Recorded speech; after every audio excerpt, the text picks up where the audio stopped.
Alright guys, alright. You have to excuse the background noise, my neighbours are renovating. Apparently. Alright, basically guys,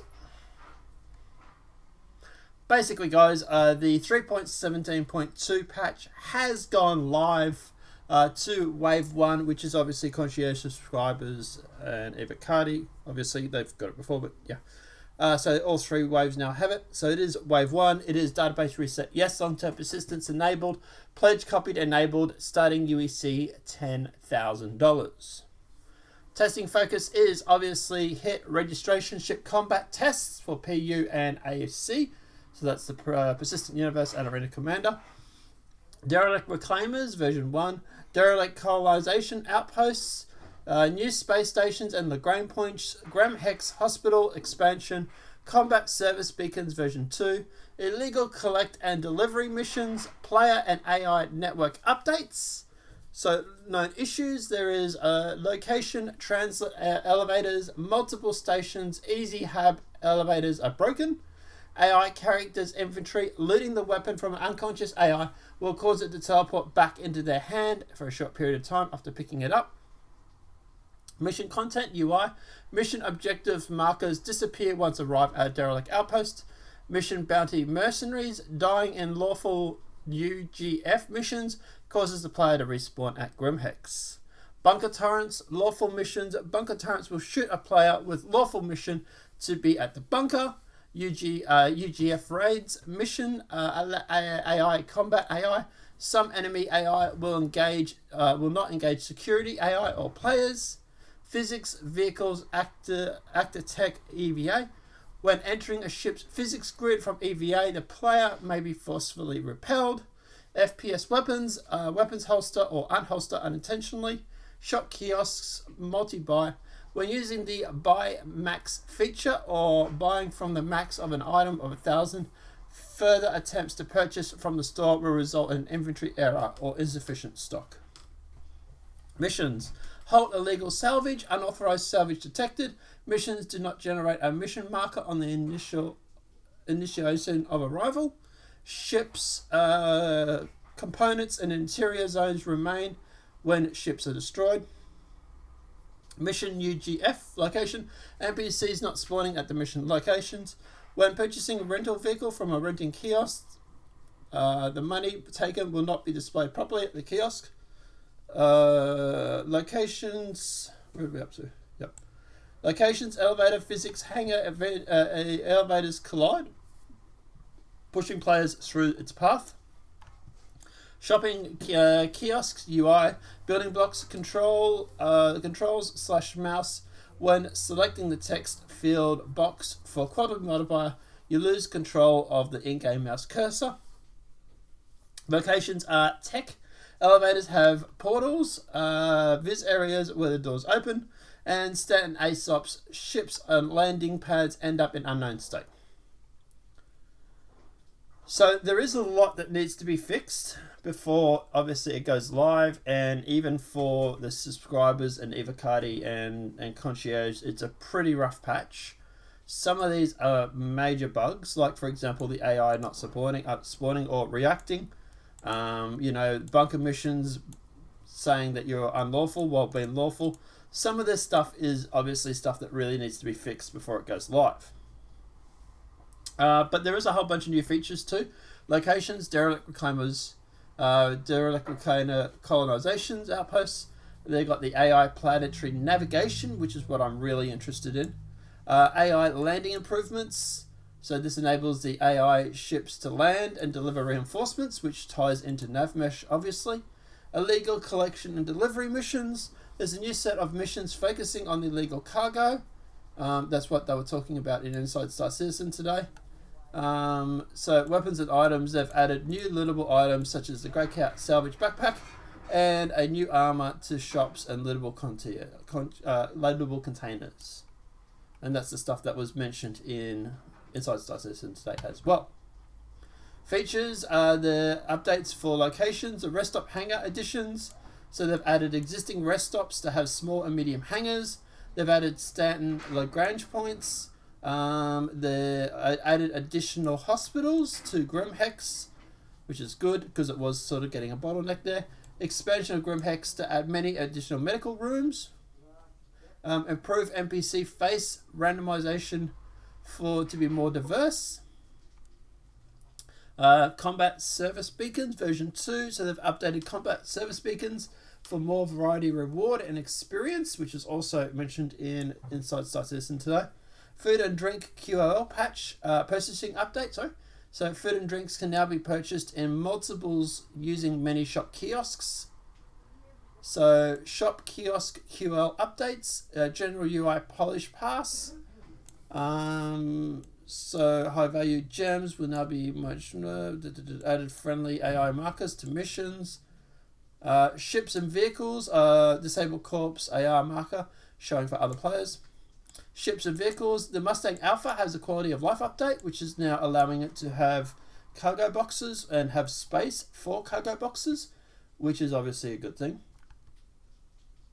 The blade has a performance polish, so they're retuning the weapon to increase the velocity, increase wing hull health, so obviously for the Vandal blade. Weapons and items, they've updated dimensions and SCU for missile and torpedoes. Cortec player networking update. So this is the big thing, besides NavMesh obviously. Enable new remote movement and new client authoritative and positioning systems. With this update, players should now see a great improvements on foot players' positions and less jittery behavior while viewing remote player movements. Obviously, also the benefit here that they're not mentioning is that this is also getting into server authoritative, which is obviously the start of server meshing as well, because that needed to be all changed before they started putting in server meshing. Made many improvements on foot networking to improve their movements response and reduce rubber banding. So there's a polish pass on the large planetary storms, performance polish pass for entity streaming, and they've updated reshade to versions 5.21. Now, there is a whole bunch of bug fixing and technical stuff, so we'll quickly go through some of these. Players should no longer be able to directly call another player to constantly monitor their location. Players should now be able to see and add other players on the friends list from the main menu. Fixed an issue causing attacks against ships due to sometimes not register. Emptying and reloading consecutive magazines should no longer break reloading, thank God. Players should no longer become desynced after being down and revived, thank God. Ship kiosks search filter should no longer reset due to transaction success. Dragging and dropping a magazine into the player's armor should no longer cause the inventory to infinitely load and stop responding. On foot, players' NPC should no longer appear to pause and teleport when viewing through a scope at a distance. AI should now spawn in appropriate numbers during Infiltrate Defend UGF missions. Player injuries should now fully persistent throughout sessions. Fixed an issue causing the mole to have no cargo capacity, which prevented it from mining. Hospital pharmacy kiosk should no longer display invalid location message upon purchase. Orison pharmacy kiosk screens should no longer flash at a distance. Crusader showroom sales terminal should no longer display a black screen. Thank God. Players should no longer be able to duplicate ship components by transferring them from read-only ships from the claim timer and claiming the ship at another location. I didn't even know about that, but cool. Item boxes left in the hangar should now be cleaned up and no longer block a ship that has been spawned. Thank God. Function claim button should now no longer briefly appear as a player selects a store.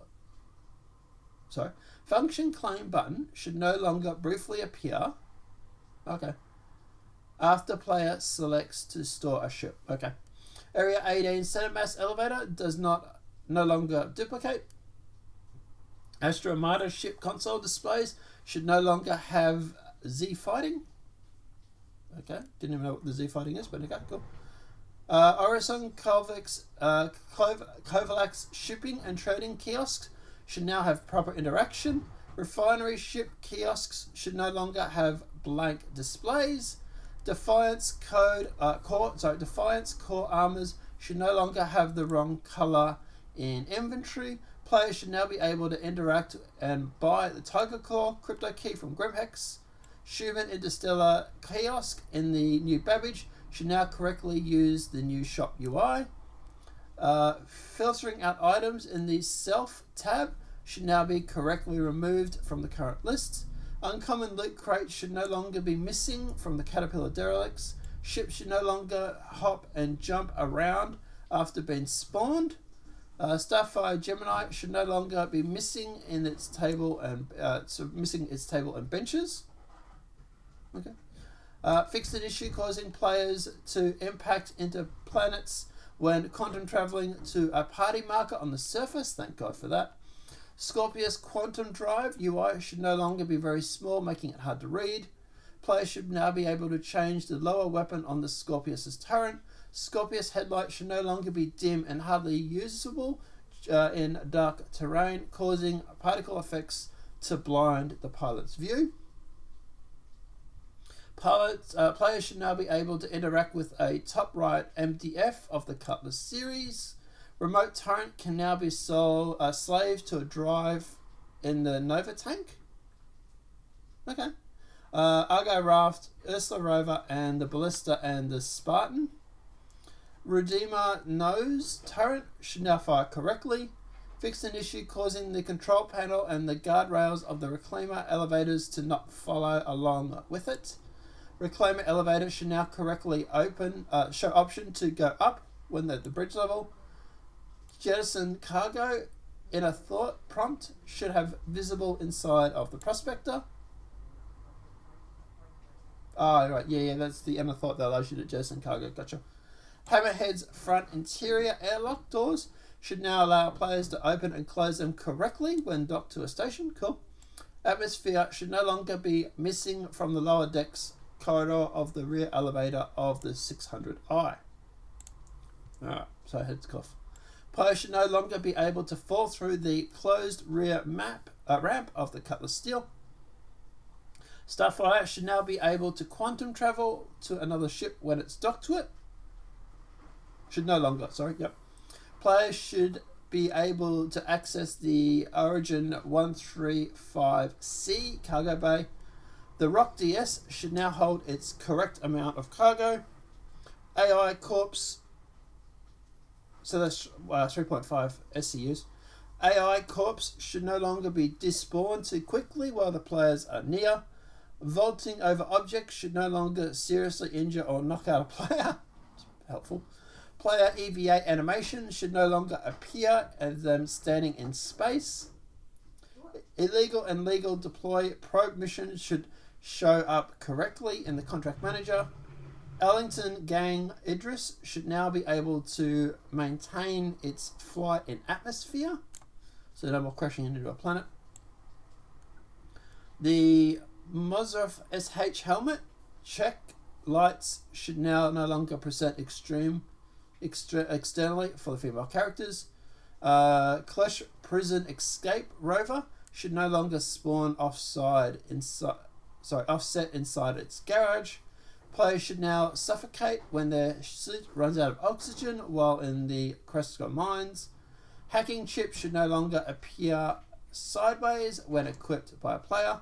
And there should no longer be replaceable balls on the surface or near outposts of Daymar.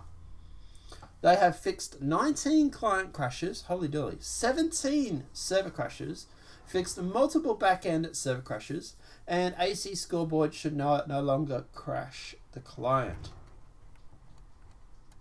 So guys, obviously look at the end of the day, it's a bit of a mixed bag when it comes to feelings.